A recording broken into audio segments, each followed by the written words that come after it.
this young man was being very vulnerable, and he shared this story. And right-wing weirdos don't think that's a legitimate thing to do. Which side are you on? Which side are you on?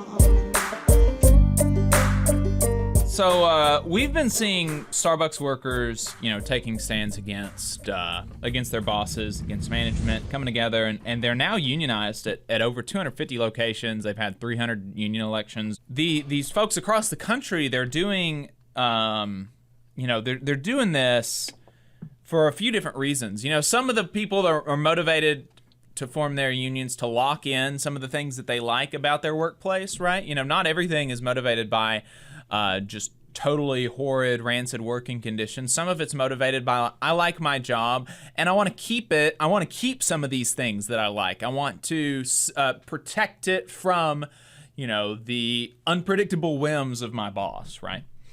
Some of them, however, are to have rectify long-standing issues about scheduling and things like this. Some of it's just to have a say over future changes. Maybe there's not even a particular thing that they have an opinion on. It's just they want to be able to have an opinion about what comes next for their workplace. And workers should have that. The people who actually do the work for a corporation should have some say over what comes next, over the changes that the company implements. And one of the things about this campaign that's really noticeable is that it is led by the baristas themselves, talking to one another, telling their stories, airing their grievances, and organizing each other. One barista did that last week.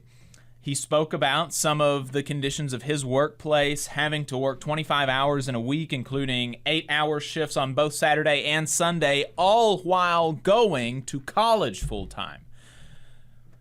He spoke about being understaffed, about not having enough folks on the floor during a rush, managers calling out during a short-staffed shift, managers calling out during a shift where there aren't enough people on the floor, leaving their workers to do everything for them. And I think that these are all super legitimate complaints, right? These are all super legitimate complaints.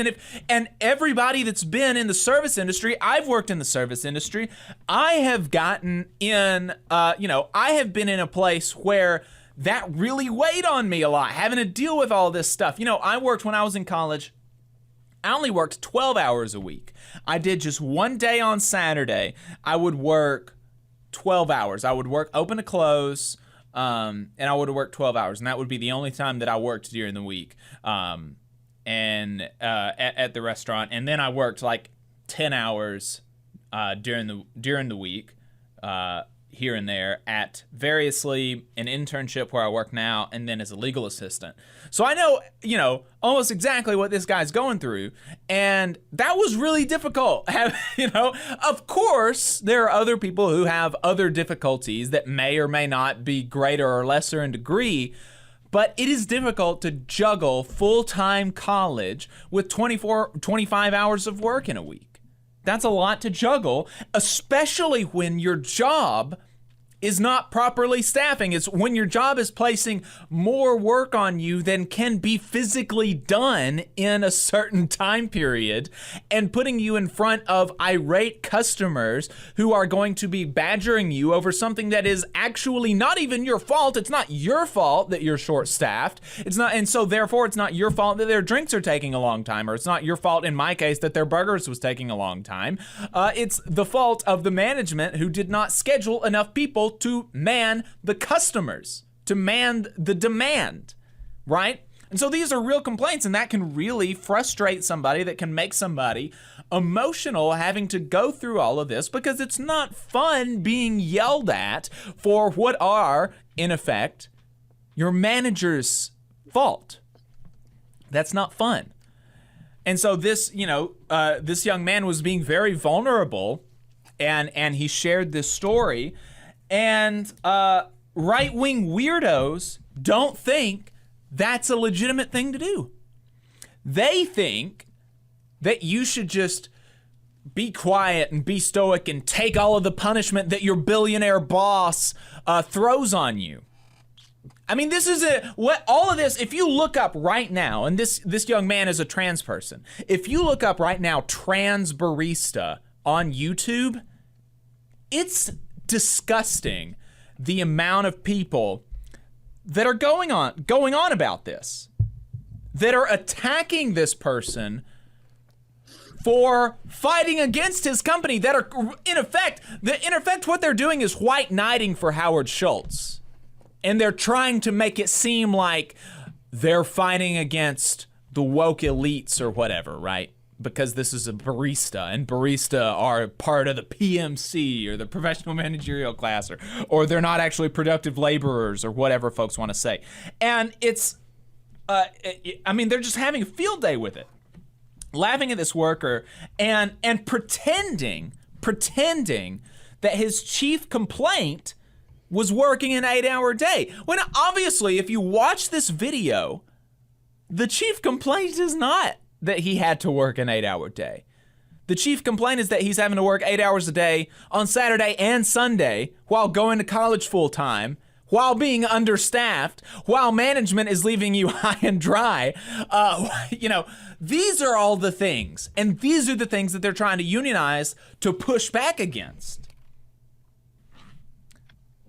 But you're going to see just a deluge of videos from folks like Matt Walsh, from Michael Knowles, from Sebastian Gorka. Our own local right-wing weirdos here in Huntsville did this.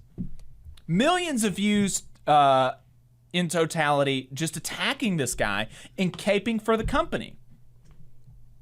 One of the funnier things that I saw was like Matt Walsh saying that sometimes he works 11 or 12 hours a day and then he takes care of his kids and I don't complain about it. It's like, yeah, well,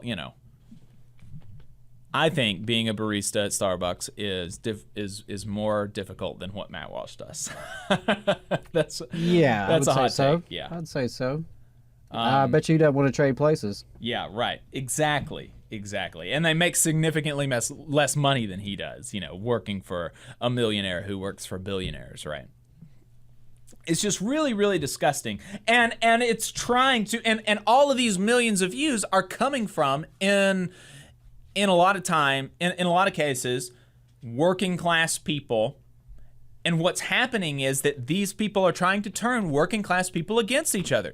They're trying to tell you, steelworker or coal miner or whatever, look at this privileged guy.